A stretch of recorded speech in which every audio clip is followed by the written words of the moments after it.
Yes hello student, जैसे अपन आज मैं एक न्यू चैप्टर की बात कर रहा हूँ। अपन ने एक्सीलरेटेड डिटेक्टर्स के बारे में कंप्लीटली स्टडी कर ली थी।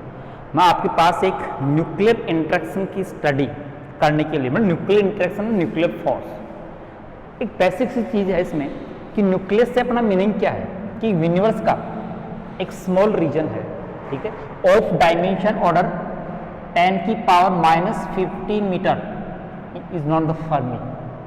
In this, all positive and mass of matter is concentrated in a small region, or this highest bond have the highest binding energy. Stable bond of this dimension is known the nucleus.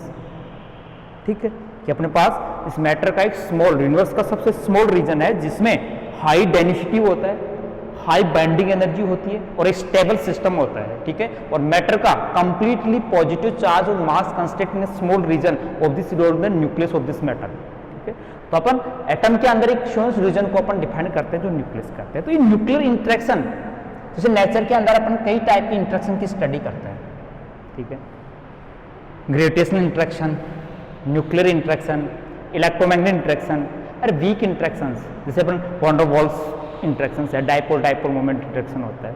तो अपन मैं यहाँ पर आपको nuclear interaction के बारे में बात कर रहा हूँ। इंटरेक्शन देखो, अपना जो सिलेबस टॉपिक है वो study of the deuteron. Deuteron एक ड्यूटेरियम एटम का न्यूक्लियस कहलाता है, जिसमें ये 1 प्रोटॉन 1 न्यूट्रॉन सिस्टम होता है। इसमें यू हैव कंसिस्ट एक प्रोटॉन एक न्यूट्रॉन का एक बॉन्ड सिस्टम है जो नेचर में एग्जिस्ट होता है। मतलब ये सिंपली प्रोटोनियम, मतलब H2 उसको बोलते हैं, प्रोटोनियम होता है। तो हाइड्रोजन में ये मतलब इसकी naturally probability of exist is very small, about to 4 या 5% होती है, नेचुरल इसका एग्जिस्टेंस होता है। बट द स्टेबल न्यूक्लियस या ये हैवी वेटर न्यूक्लियस होती है, तो इस स्टेबल न्यूक्लियस की जो नेचुरल प्रोबेबिलिटी है, इस फाइंडिंग में इसके अंदर 2 एक्सिस स्टेट होती है और ट्रिपलेट स्टेट होती है, 3s1 स्टेट और 3d1 स्टेट, ये इसका डिमिक्सचर होता है। तो मतलब अपन यहाँ पर स्टडी का मतलब न्यूट्रॉन प्रोटॉन के बीच में इंटरेक्शन, और these are the non the nucleons, और these interaction between these nuclear interaction, कि न्यूक्लियंस के बीच में जो इंटरेक्शन होती है इसको न्यूक्लियर इंटरेक्शन कहते हैं, और ये नेचर की सबसे स्ट्रॉन्ग इंटरेक्शन है, ठीक है। तो अपन अपना सिलेबस ड्यूटेरियम प्रॉब्लम है, ठीक, ड्यूटेरियम के अंदर उसकी बाइंडिंग एनर्जी, उसका मैग्नेटिक मोमेंट, उसका क्वाड्रुपोल मोमेंट, ठीक है, उसकी स्पीड, ये फाइंड आउट करना है। तो अपन वो किस टाइप से फाइंड कर पाएंगे? न्यूक्लियर इंटरेक्शन की स्टडी करके। न्यूक्लियर इंटरेक्शन का मतलब कि न्यूक्लियर इंटरेक्शन किस चीज पर डिपेंड होता है, किस चीज से इंडिपेंडेंट होता है। तो अपन यहाँ एक एनपी के बीच में इंटरेक्शन, मतलब एनपी स्कैटरिंग की भी स्टडी करेंगे अपन, ठीक है।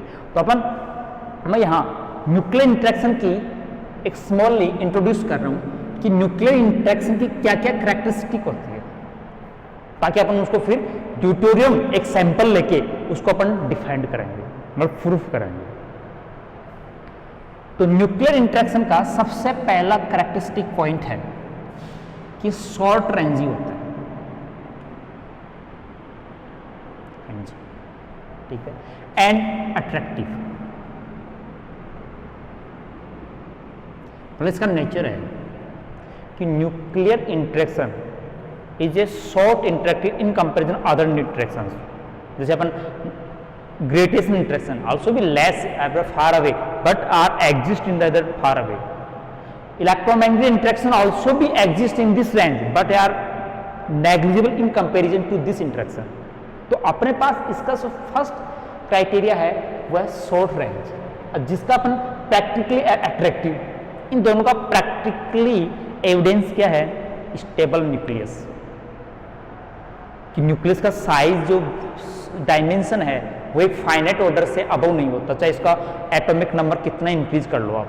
तो इसका मतलब क्या हुआ कि फाइनाइट रीजन तक ही क्या होता है, ये इंटरेक्शन एग्जिस्ट होता है, तो इसको शॉर्ट रेंज बोल सकते हैं।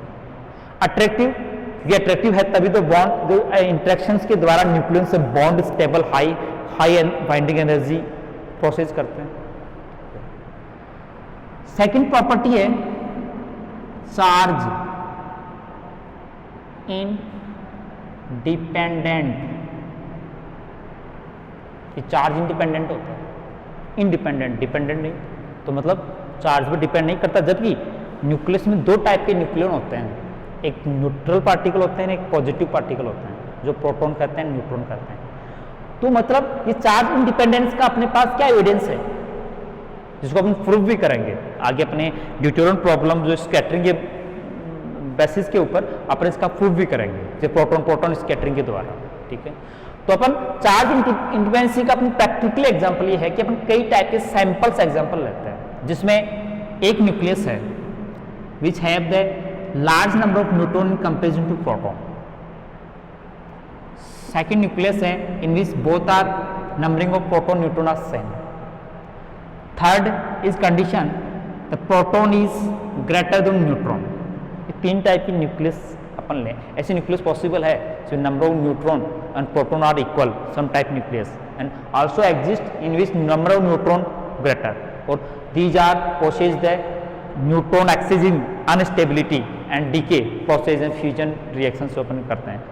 या some type nucleus have the number of proton greater to number of neutron। तो इन तीनों टाइप के न्यूक्लियस के एग्जाम्पल की जो बाइंडिंग एनर्जी का ऑर्डर है अप्रोक्सीमेटली इक्वल टू ऑर्डर आता है। हाँ, स्मॉली वेरिएशन आता है, उसका अलग कंस्ट्रक्शन मीनिंग होता है, लेकिन जो ऑर्डर है बाइंडिंग एनर्जी का in both in three are type of nucleus are have the same energy binding energy order. So by means the nuclear interaction is charge independent. यदि ऐसा होता तो हो सकता है प्रोटॉन वाली ज्यादा होती, न्यूट्रॉन वाला का कम होता, सबसे कम होता, यदि चार्ज भी डिपेंड होता तो। ठीक है, थर्ड इसकी प्रॉपर्टी है spin dependent.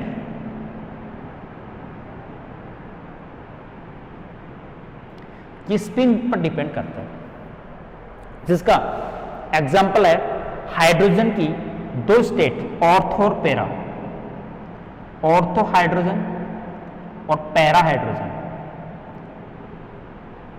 Both are naturally probability.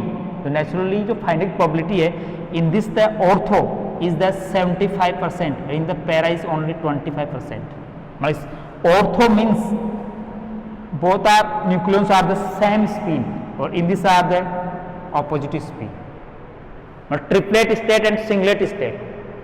So by this triplet singlet state have the different type probability of finding in the nature, or yeah accidents have the binding different type of binding energy is denote the spin dependence।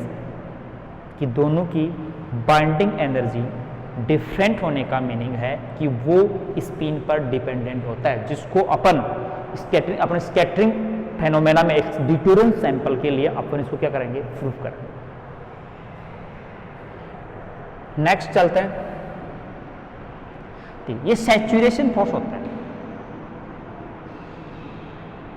Saturation nature होता है इसका, saturation संतृप्त इसको बोलते हैं। Saturation bye meaning क्या है कि इसका मतलब ये है कि जैसे एक न्यूक्लियस है denote by the mass number A means total number of nucleon is the ए, और ए न्यूक्लियंस इंक्रीज करने पर एक दो न्यूक्लियस लेते हैं in the mass number A1 is mass number A2। Okay,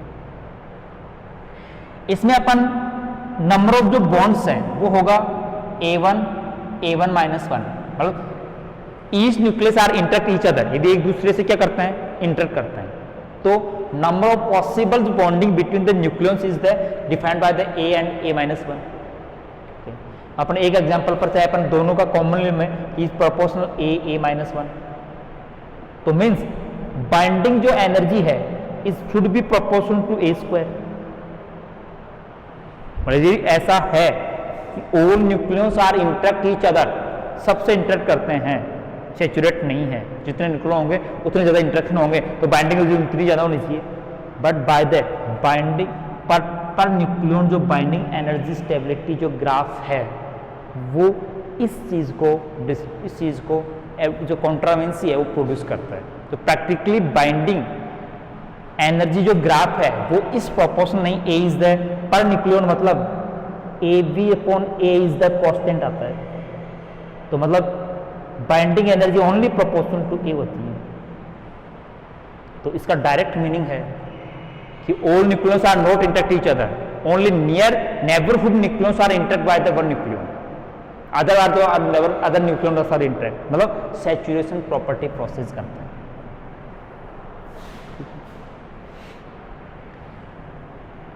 next spin dependence कर लिया, सैचुरेशन कर लिया।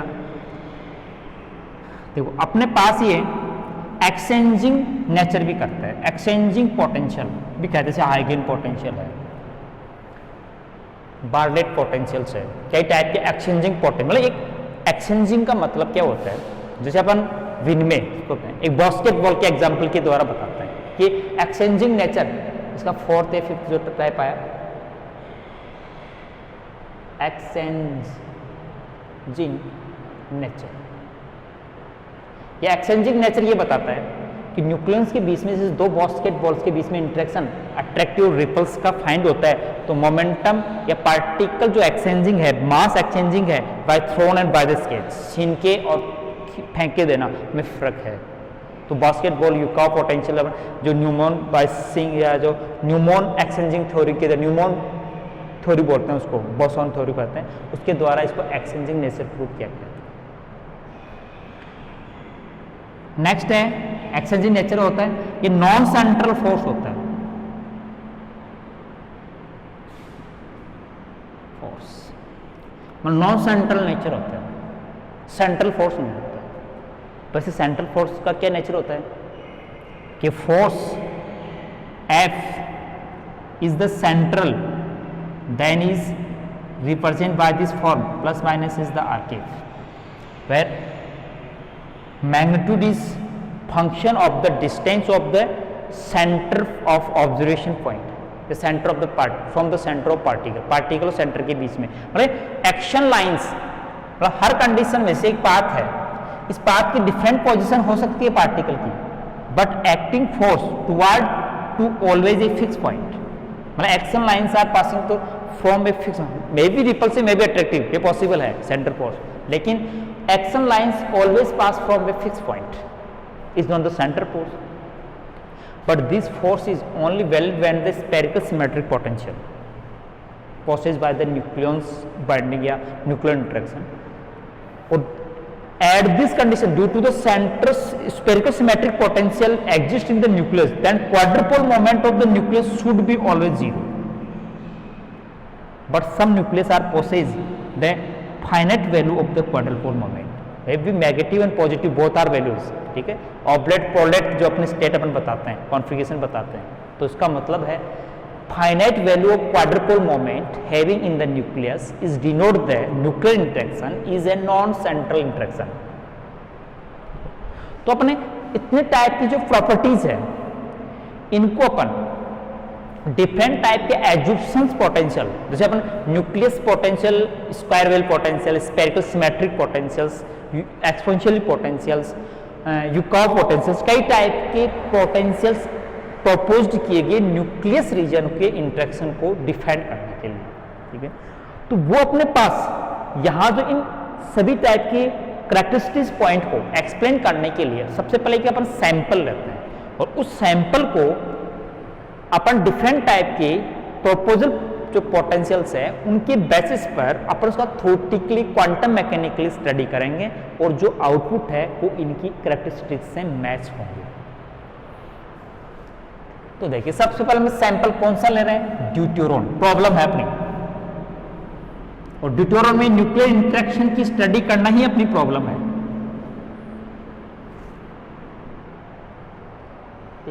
ड्यूटेरॉन के बारे में पहले बता चुका, ड्यूटेरॉन, ठीक है, ये एक न्यूक्लियस है, और कौन सी न्यूक्लियस है, NP system, one nucleon on proton. इसकी कुछ फाइनाइट कैरेक्टरिस्टिक्स है जिनको अपन प्रूव करना है, वो किसके बेसिस पर है, न्यूक्लियर इंटरेक्शन के बेसिस पर है। इसकी प्रॉपर्टीज लिख रहा हूं कि ड्यूटेरॉन एक न्यूक्लियस है जो ड्यूटेरोनियम मॉलिक्यूलर का न्यूक्लियस है। अपने पास ड्यूटेरॉन एक एंटी बॉन्ड सिस्टम जो कुछ फाइनाइट प्रैक्टिकली ऑब्जर्व्ड वैल्यूज है, इसका मास, ठीक है, वो अप्रोक्स है 2.0014 AMU एटॉमिक मास यूनिट के अंदर, और 2 प्रोटॉन का मास के इक्विवेलेंट होता है। नहीं, न्यूट्रॉन और प्रोटॉन का मास सेम। दूसरा, इसका चार्ज, तो चार्ज क्या होगा इसका? इसका चार्ज है, एक प्रोटॉन का चार्ज कितना होता है? 10⁻⁻19 coulomb positive. Proton and neutron not have a charge. Third, इसका मैग्नेटिक मोमेंट,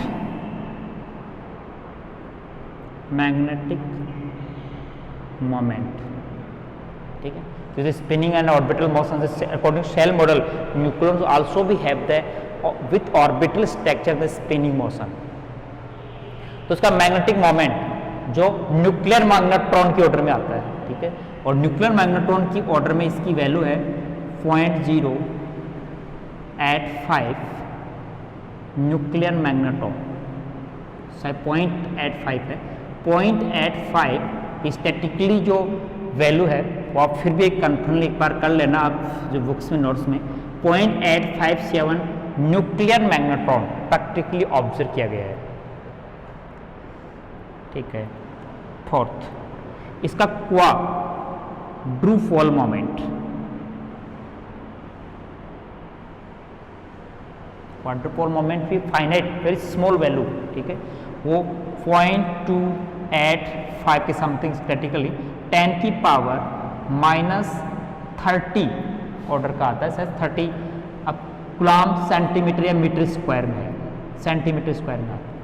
वो स्टैटिकल वैल्यू के लिए मैं कन्फर्मली नहीं बोल रहा, ये बॉर्न में इसकी जो वैल्यू है वो शायद 2.85 इंटू 10⁻⁻28 के टर्म में वैल्यू पॉइंट और जाएगा, 2 पॉइंट पर जाएगा, तो 0.0028 इंटू 10⁻28, 10⁻28 को क्या बोला जाता है?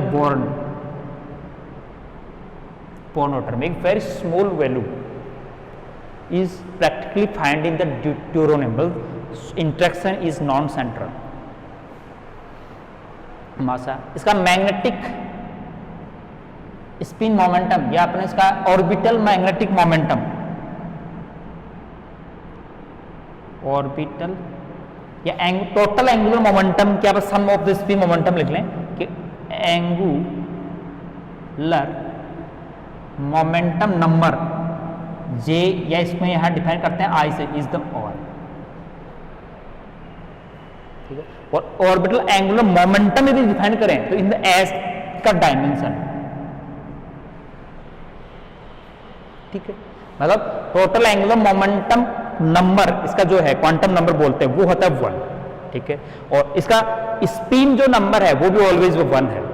तो orbit total spin quantum number है उसका 1 आता है, ट्रिपलेट स्टेट में एग्जिस्ट होता है, मतलब I = 1 and total S spin quantum number for the deuterium always the S1, मतलब ट्रिपलेट स्टेट में एग्जिस्ट होता है।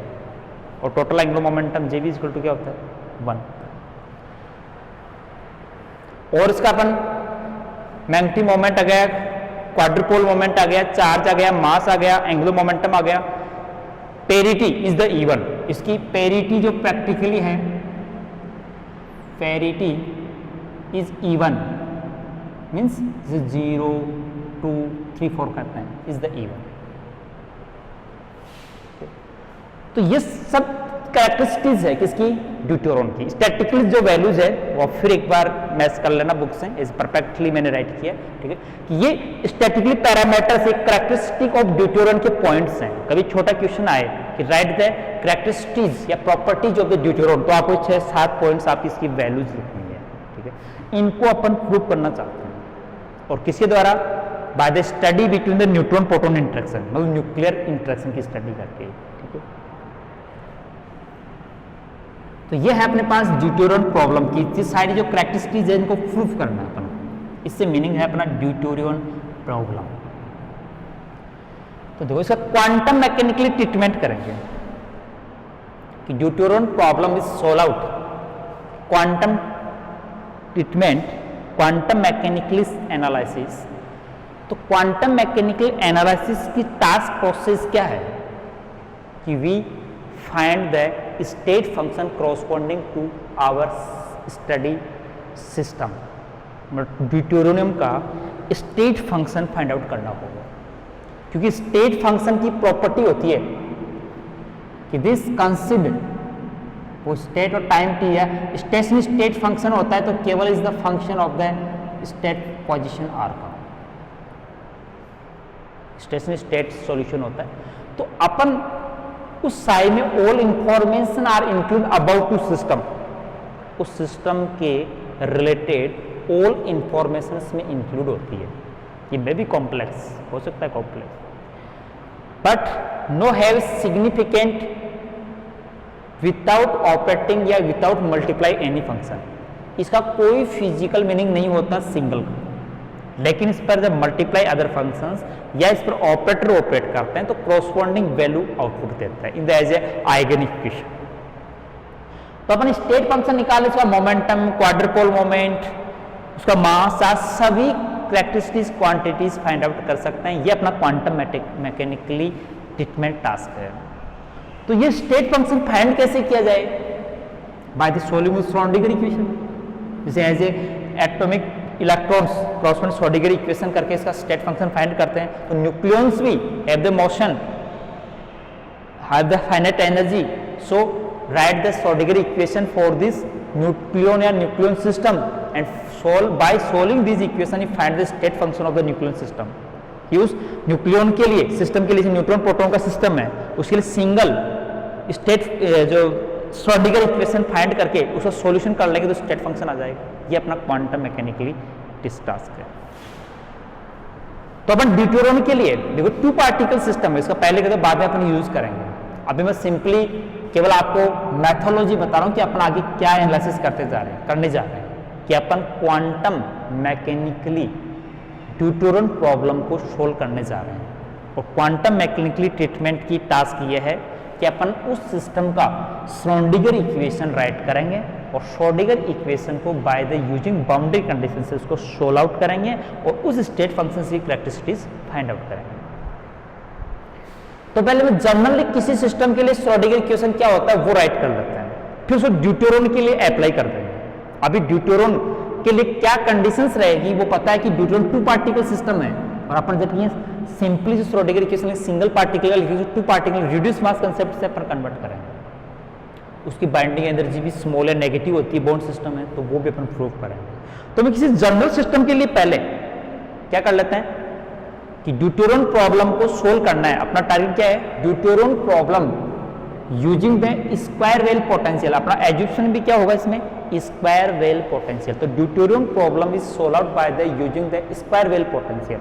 लेकिन चाहे अपन किसी भी टाइप का पोटेंशियल फॉर्म लें, श्रोडिंगर इक्वेशन का तो सॉल्यूशन चाहिए। और किस कोऑर्डिनेट सिस्टम में चाहिए? कि nucleus in the spherical shape, spherically symmetric almost, so easier simplified in terms of spherical coordinate. तो अपने श्रोडिंगर इक्वेशन को स्फेरिकल कोऑर्डिनेट में रिप्रेजेंट करना होगा। उसमें भी स्फेरिकल कोऑर्डिनेट सिस्टम में भी श्रोडिंगर इक्वेशन को दो इक्वेशन में डिवाइड करना होगा, रेडियल इक्वेशन और हार्मोनिक इक्वेशन, ताकि इसका अपन सेपरेटली एनालिसिस कर सकें। ठीक है, तो देखिए किसी any system, for the any system the Schrodinger equation in 3 dimensionally is given by del square psi 2m s का t square, total energy E V and psi is equal to 0।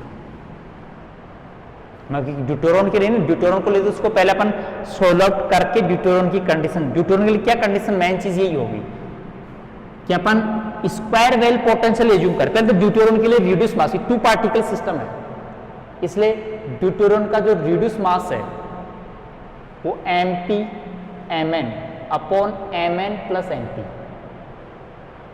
और r equal mn बराबर mp। तो ये दोनों किसी एक mp/2 या mn/2 या इसको m/2, मतलब m की जगह m/2 सब्स्टिट्यूट कर देना। तो इस टू पार्टिकल सिस्टम के लिए श्रोडिंगर इक्वेशन हो जाएगा, और वो mass of the any nucleon proton and neutron तो ड्यूटेरोन के लिए हो जाएगा। Deuteron is a bond system और have the total energy the negative. ED ED की वैल्यू अपन जानते हैं, deuteron energy is the 2.225 mega electron volt, जबकि पोटेंशियल जो डेप्थ होती है वो above to 20 mega electron volt order की होती है, वेरी स्मॉल वैल्यू होती है, लेकिन just binding the negative sign is denote the binding state, stable है, ठीक है। तो ई की जगह माइनस ई डी सब्स्टिट्यूट करना होगा। फिर वी स्क्वायर वेल पोटेंशियल है तो वी की जगह क्या होगा, तो स्क्वायर वेल पोटेंशियल का नेचर कैसा होता है, यू, एक ग्राफ होता है, मतलब किसी समय ग्राफ है ये पोटेंशियल एनर्जी में स्टार। तो आर बराबर बी एक बैरियर है अपना, सरफेस बैरियर न्यूक्लियस का, जिसके एक साइड ये इनसाइड रीजन को डिनोट करता है, और ये कौन सा है, आउटसाइड रीजन। ये नेगेटिव का मतलब अपने पास अट्रैक्शन फोर्स होता है depth of the V naught, इसकी मान लो कि डेप्थ कितनी है, वी नोट, एंड आर बराबर बी, ये भी जो बी है वो कहता है इसकी विड्थ, मतलब V naught depth minus V naught depth को बताता है, मतलब वी की जगह minus V naught in the inside region, but outside region is zero. So mathematically V for the deuteron is the represent minus V naught if R less B and 0 if R greater than B। ये condition apply करते हैं, तो ये deuteron के लिए ये conditions इस equation में अप्लाई करते हैं, ये ड्यूटेरॉन का श्रोडिंगर इक्वेशन बन जाएगा, ठीक है। तो पहले अपन इस जनरल सिस्टम के लिए इसको सोल्व करके ये कंडीशंस में अप्लाई करते हैं, तो ठीक है। फिर जनरल सिस्टम वाले को पहले कंप्लीटली सोल्व आउट कर लेते हैं।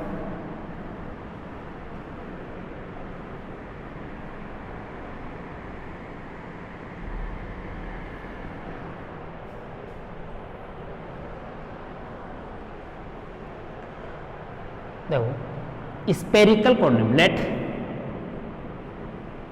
This equation is represent in the spherical coordinates. अपन इस इक्वेशन को पहले किस में रिप्रेजेंट कर रहा हूं मैं, spherical coordinate, by means size the function of R theta and phi, is okay. In the spherical coordinate the del square is the represent 1/r² sin theta, 1/h1 h2 h3, यही होता है। जब अपन एक simply और एक orthogonal system में इसका expression लिखते हैं, बाद में h1 h2 की वैल्यू लिख लेंगे, कि बाहर आता है h1 h2 h3 del upon del u1 h2 h3 h1, ये स्केलर फंक्शन है, u1 u2 कोऑर्डिनेट्स हैं जो ऑर्थोगोनल कोऑर्डिनेट सिस्टम में होता है, डेल अपॉन डेल u1, ये फर्स्ट टर्म होती है। Second term del upon del u, यहाँ h1 h3 h2 del upon del u2 plus del upon del u3 h1 h2 h3 del upon del u3। तो in the spherical coordinate क्या होता है, we know u1 u2 u3 is represent by r theta and phi, and scalar factors h1 h2 h3 are represented by 1 r sin theta. You can express in spherical coordinate del square is equal to क्या आ जाएगा, 1/r² sin theta, okay। Del upon del r h2 h3 r² sin theta del upon del r plus theta 1 और 3, तो r sin theta upon r, तो केवल sin theta बच गया, sin theta del upon del theta plus phi component del phi h1 h2, तो तो are 1 sine theta आ जाएगा, क्यों 1 साइन थीटा डेल फाई। ये स्पेरिकल कोऑर्डिनेट में डेल स्क्वायर का एक्सपेंशन है। तो अपन इस इक्वेशन 1 को स्पेरिकल कोऑर्डिनेट में रिप्रेजेंट करने के लिए, मतलब size the function of the R theta and phi, ठीक है, तो इसमें रिप्रेजेंट करने के लिए इसकी वैल्यू अपन इसमें रखते हैं, तो स्पेरिकल कोऑर्डिनेट में हो जाएगा।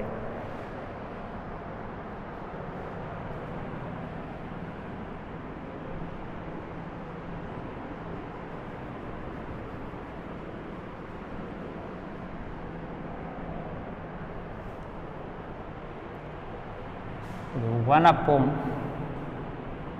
r square sine theta del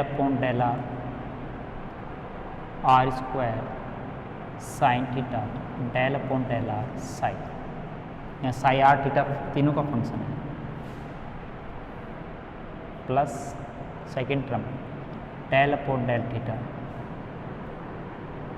sign theta del theta sine. Third term चाहे बाहर ले लो इसको, साइन थीटा को फाई, वो भी अपन बाद में कर लें, del phi square psi. First term complete हो गई।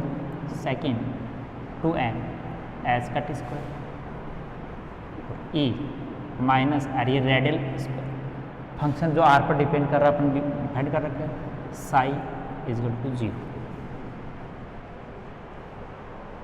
ठीक है।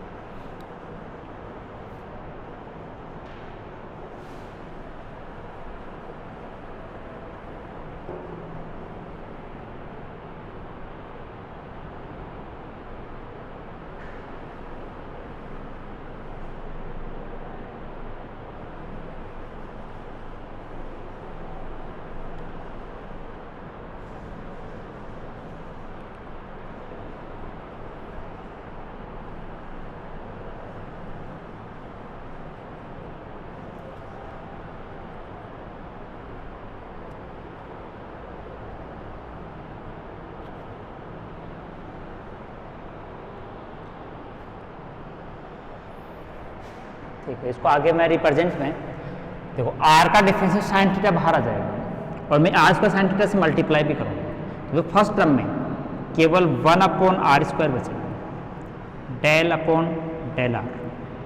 Are square del R sign.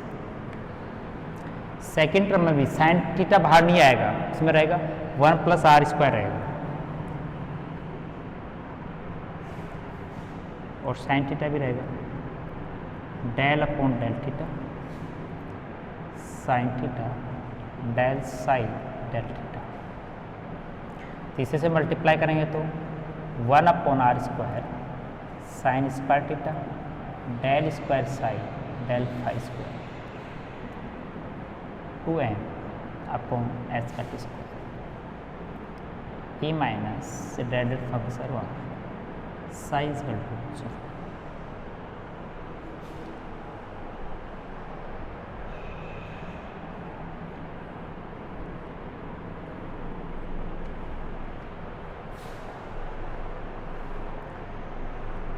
तो देखिए इस फंक्शन के अंदर आर स्क्वायर से मल्टीप्लाई कर सकते हैं। पहले अपन इसको कोऑर्डिनेटली सेपरेट करना चाहते हैं, मतलब रेडियल फंक्शन को अलग करना चाहते हैं, स्पेरिकल हार्मोनिक फंक्शन को अलग करना, पहले अपन टास्क किए। तो अपन let psi is the function of product of two function, psi R radial function and harmonic function Y theta and phi. अपने सेपरेशन ऑफ वेरिएबल मेथड वाला जो टास्क प्रोसेस है वो यूज करना है, उसको यूज करके अपने श्रोडिंगर इक्वेशन को स्पेरिकल कोऑर्डिनेट में रिप्रेजेंट करके इसको अपन रेडियल फंक्शन और हार्मोनिक फंक्शन को सेपरेट करना चाहते हैं ताकि अपना सॉल्यूशन इजी हो जाए। अभी अपने ड्यूटोरॉन के लिए कोई जो कंडीशंस है वो अप्लाई नहीं किए, ये किसी जनरल सिस्टम के लिए श्रोडिंगर इक्वेशन का स्पेरिकल कोऑर्डिनेट में रिप्रेजेंटेशन है और इस सेपरेशन और वेरिएबल मेथड से रेडियल पार्ट और हार्मोनिक पार्ट को अलग करने के लिए टास्क की जा रही है। तो क्या करें, ये जो साई है जिसको दो फंक्शन साई आर रेडियल और वाई माना। इसकी ऊपर वाले इक्वेशन में, जैसे इक्वेशन में 2 नाम दे दो इसको, इस इक्वेशन 3 की वैल्यू को 2 में सब्स्टिट्यूट करते हैं, मतलब साई की जगह, और इसी का डिवाइड दे दो, तो अपने पास कुछ एक जनरल इक्वेशन बनेगा।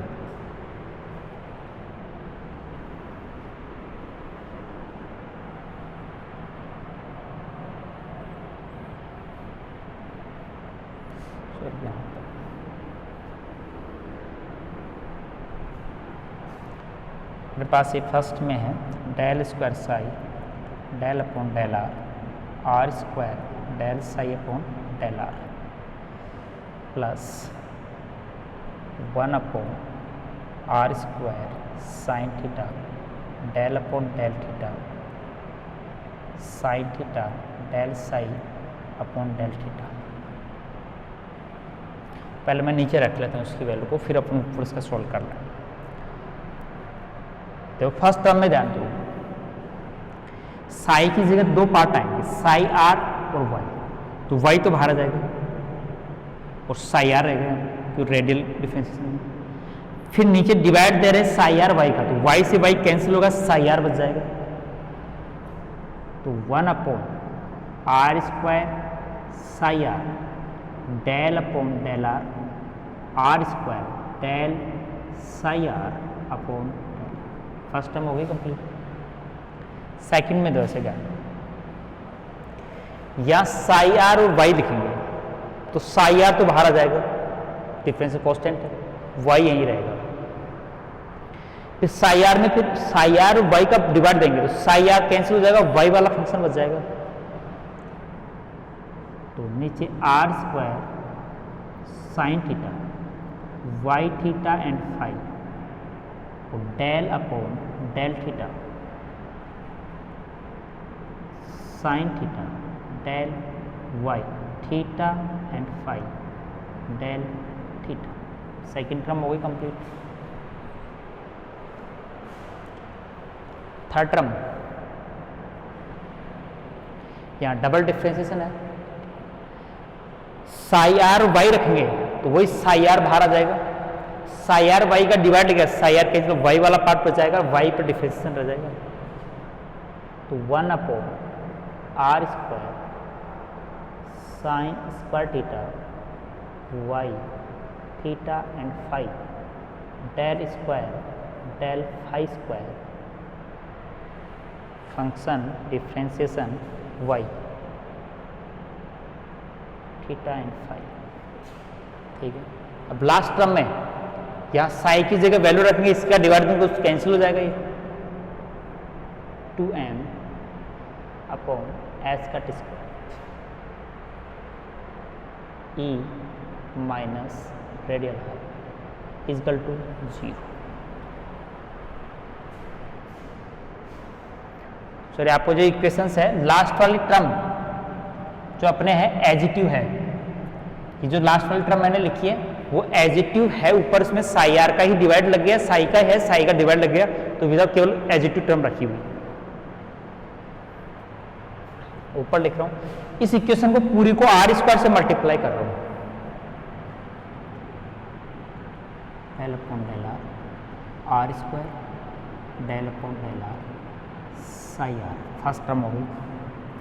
सेकेंड 1 अपॉन साइन थीटा, यहाँ साई आर भी आएगा,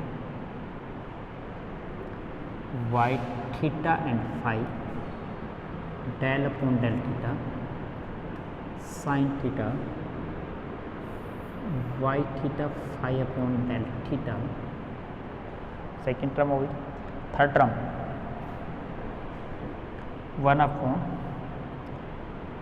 sign square theta Y of theta function del upon del phi square Y of theta.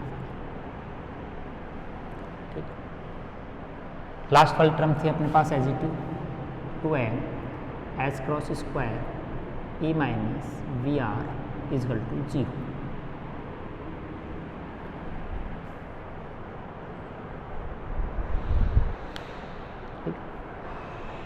कि अपने पास जो रेडियल कोऑर्डिनेट में इस फंक्शन टर्म को अपन ने डिवाइड कर लिया।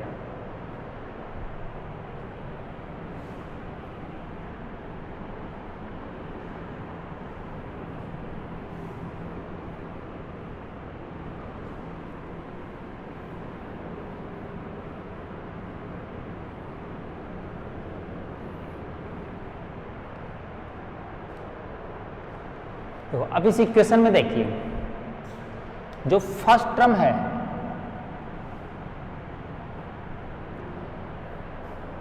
और एक लास्ट टर्म है, only function of small r, radial coordinate r, and mid both are term second and third are only function of spherical coordinate theta and phi. तो sum of first and last and sum of mid terms it should be separately equal to constants, because when change in radial variable r, then only change in first and last term, but mid both our terms are remain unchanged. Those satisfaction of this equation, the value of first and last should be equal constant. Or if change in phi and theta coordinate variable, then first and last term remain unchanged. So for the satisfaction of equation, the mid both our terms equal to should be constant. तो मतलब है कि अपने पास first और last का जो सम है वो एक कांस्टेंट होना चाहिए और वो मीड का भी एक कांस्टेंट होना चाहिए, पूरा इक्वेशन को सेटिस्फाई करना चाहिए। तो लेट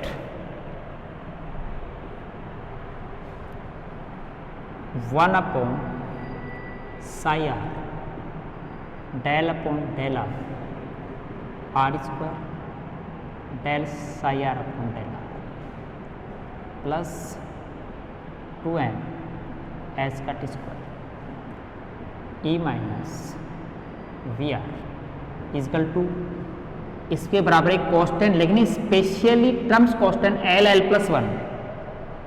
वैसे कांस्टेंट को C1 मान सकते थे, लेकिन इस टाइप का फॉर्म कांस्टेंट मानने से अपने पास जो इक्वेशन है, जो रेडियल इक्वेशन बनती है, बाद में उसको सोल्व आउट करते हैं, तो स्पेशली डिफरेंशियल इक्वेशन जो अपने पास लेजेंडरी इक्वेशन होती है, बेसल फंक्शन होती है, एसोसिएट लेजेंडरी फंक्शन होती है, हर्माइट फंक्शन होती है, तो स्पेशल टाइप के फॉर्म में चेंज हो जाते हैं, इसलिए इस टाइप का कांस्टेंट मालूम किया।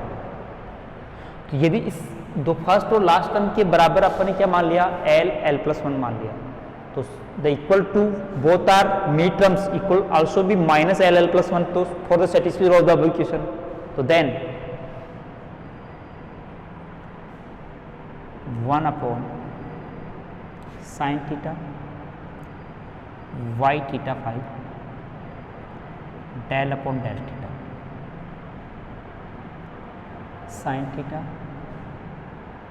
Del Y upon del theta theta and phi plus 1 upon sine square theta Y theta and phi function del square del phi square theta and phi is equal to minus L L plus. तो अपने पास दो separate equations बन गई। मान लीजिए इसकी equation 3, 4 and 5। Equation 4 is the radial equation और equation 5 is the spherically harmonic equation. ठीक है, ये दोनों अपने कोऑर्डिनेट है वो डिफरेंट डिफरेंट कोऑर्डिनेट फॉर्म। तो अपन इस रेडियल इक्वेशन को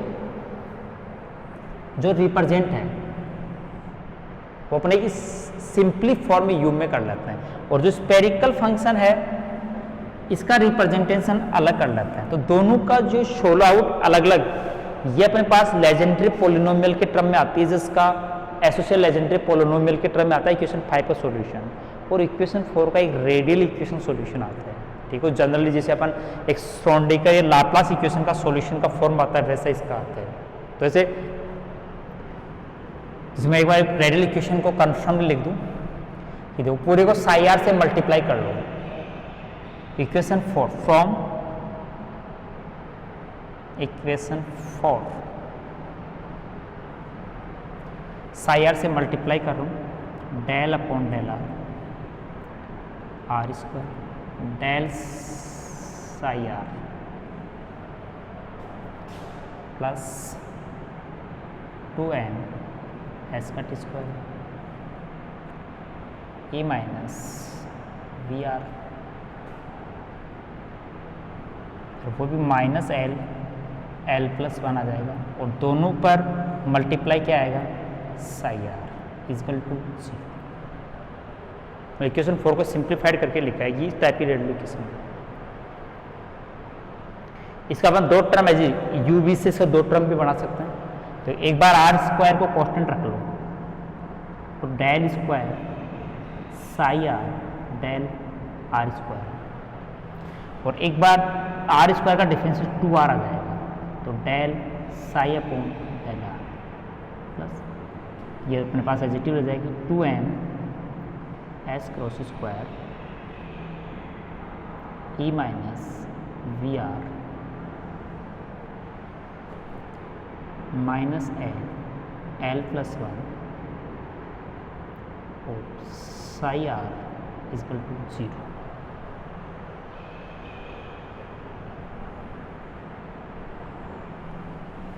आगे रेडियल इक्वेशन सिंपल फॉर्म, इसको आगे अपन इसी का यूज ग्राउंड स्टेट और एक्साइज स्टेट के एनालिसिस के अपन लिए यूज करेंगे।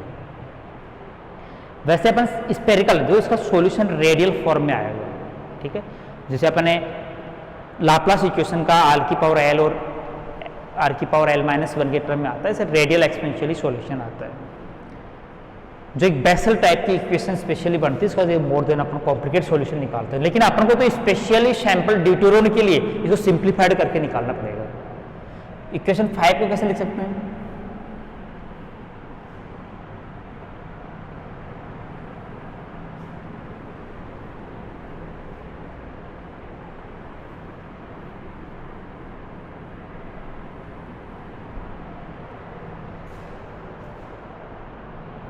इक्वेशन 5 में y से मल्टीप्लाई कर लो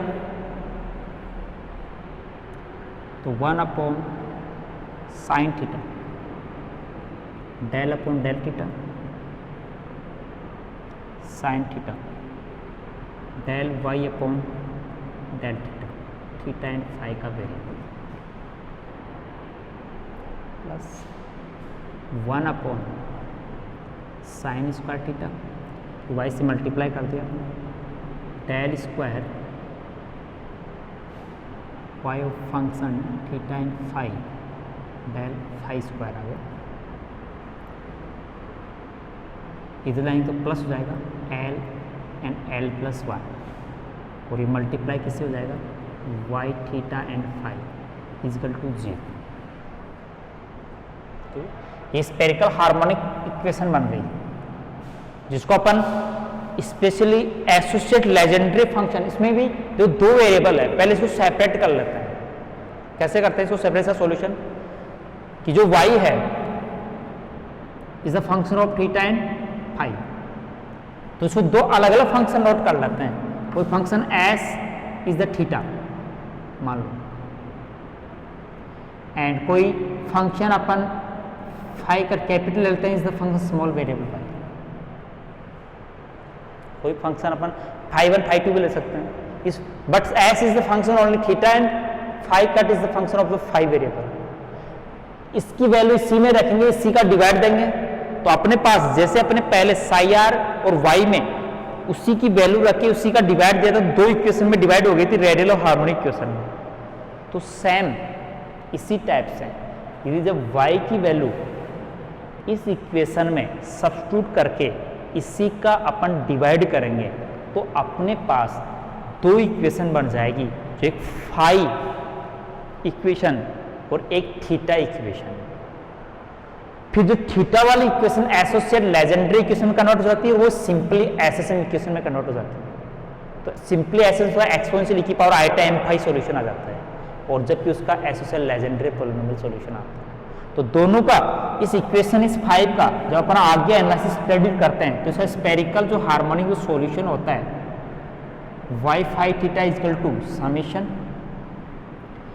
2l plus 1 L total more than solutions आते हैं, factorial L minus M 4 five L plus M का factorial associate Legendre polynomial of lth order and E की power plus minus eta N. ये इस equation का general solution find out करते हैं जब इसको थीटा और फाइव में सेपरेट करके। अपन इंटरेस्ट है for the radial function distribution, जो अपनी ड्यूटोरन के सेट के बेसिस पर, रेडियल फंक्शन के प्लॉटिंग के बेसिस पर उसकी एक्साइटेड और ग्राउंड स्टेट में एक्सिडेंस को प्रूव करेंगे। तो यहाँ पर अपना हार्मोनिक फंक्शन का सॉल्यूशन न करके अपन रेडियल फंक्शन को ड्यूटोरन के लिए सोल्व आउट करेंगे। ठीक है, ड्यूटोरन वाला जो इक्वेशन है, तो आपको नीचे इक्वेशन में इसको आप इक्वेशन 1 दे देता हूँ। आगे नेक्स्ट मतलब इसी को यूज करके, इस इक्वेशन 1 को यूज करके इसी को अपन radial function for the deuteron expand करेंगे और बाद में ड्यूटोरन की ग्राउंड स्टेट का मींस एल बराबर 0, एक्साइटेड मतलब एल बराबर 1 के लिए इसके दो सॉल्यूशन फाइंड आउट करेंगे। तो एल बराबर 0 के कॉरस्पॉन्डिंग सॉल्यूशन आएगा, उसका ग्राफ रिप्रेजेंटेशन यदि थ्योरेटिकली हाइपोथेसिस से मैच खाएगा तो means this state is exist, और यदि एल बराबर 1 के कॉरस्पॉन्डिंग जो ग्राफ आएगा वो थ्योरेटिकली हाइपोथेसिस के बेसिस पर उसका ग्राफ कॉन्ट्रावेंस या डिसमैच होगा, तो अपन प्रूव करते हैं एल बराबर 1 state of deuteron not exist. ठीक है, तो मैं इसी इक्वेशन का जो फॉर्म है इसका थोड़ा सिंप्लीफाइड फॉर्म बता देता हूँ और आगे कल नेक्स्ट क्लास में यूज होगा, इसलिए मैं सिंपल इक्वेशन से स्टार्ट करूंगा। तो मैं इस इक्वेशन को आपको थोड़ा सा एक्सप्लेन करके बता देता हूँ। तो इक्वेशन जो 1 है इसमें कंसीडर करते हैं कि साई आर बराबर कोई रेडियल फंक्शन यू और फंक्शन आर एंड आर, मतलब ऐसा यू करने से क्या होगा कि अपना इक्वेशन 1 थोड़ा सिंप्लीफाइड हो जाएगा, और फिर उस सिंप्लीफाइड होने से अपन यू का मान निकाल के फिर साई का मान निकाल लेंगे। ठीक है, तो यू फंक्शन में इसको रिप्रेजेंट कल के अपन इक्वेशन आगे से सोल्व आउट करेंगे तो अपने पास इस इक्वेशन का एप्लीकेशन यू के टर्म में करेंगे, थोड़ा इजी सिंप्लीफाइड होगा। तो क्या हो जाएगा, यू की वैल्यू रखेंगे तो देखो आर स्क्वायर, वेरिएबल में कोई चेंज किया नहीं है, del square upon del R square. ठीक है, यहाँ साई की जगह यू अपॉन आर। ठीक है, सेकेंड टर्म में 2r del upon del R U upon R plus 2m upon S cut square E minus V R L plus 1 U upon R equal to 0।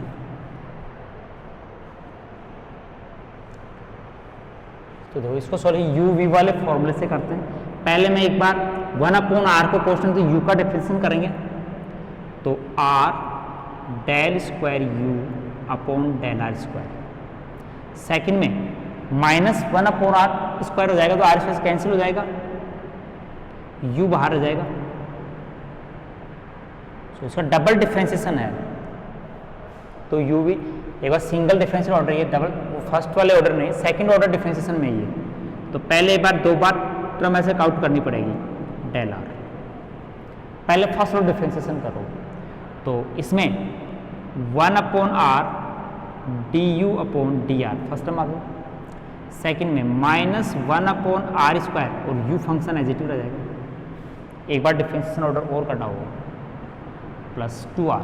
हाँ, इसका एक ही ऑर्डर डिफरेंशिएशन है तो ये आ जाएगा 1 upon R D U upon D R minus U upon R square. ठीक है, आगे वाला टर्म एज इट इज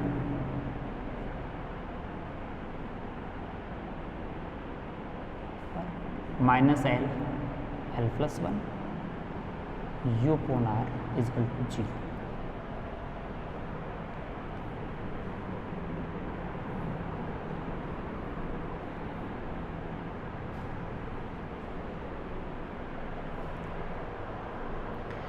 तो देखिए अपन इसको फिर एक बार डिफरेंशियल ऑर्डर कर लेते हैं। पहले में 1 अपॉन आर बाहर ले लेते हैं तो आर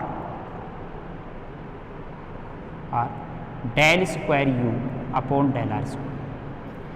एक बार 1/r का तो -1/r स्क्वायर, तो du/dr कॉन्स्टेंट, आर स्क्वायर से कैंसिल हो गया वो, फर्स्ट की 2 टर्म कंप्लीट हो गई। नेक्स्ट वाले में पहले एक बार u का करते हैं तो -du/dr कैंसिल हो जाएगा। फिर नेक्स्ट वाले में 1/r स्क्वायर का माइनस है तो पॉजिटिव हो जाएगा, वो 2/r³ है तो केवल r बच जाएगा, ये r स्क्वायर से तो कैंसिल हो जाएगा और u आ जाएगा।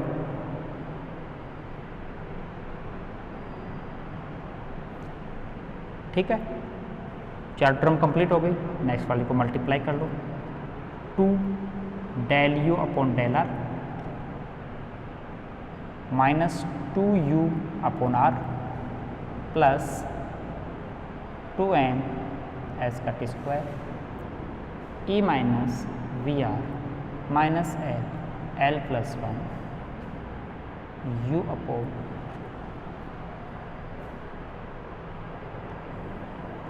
एक कैंसिल हो जाएंगे, कैंसिल हो गई, केवल एक फर्स्ट टर्म बची। ठीक है, और r को चाहे तो उसमें डिवाइड कर दें या r स्क्वायर से मल्टीप्लाई कर लें तो हो जाएगा r square del square u/del r square, ठीक है, प्लस 2m s का t square e minus vr minus l plus 1 और मल्टीप्लाई ओनली u = 0। ये उसे सिंपल इक्वेशन में कन्वर्ट हो गया अपना।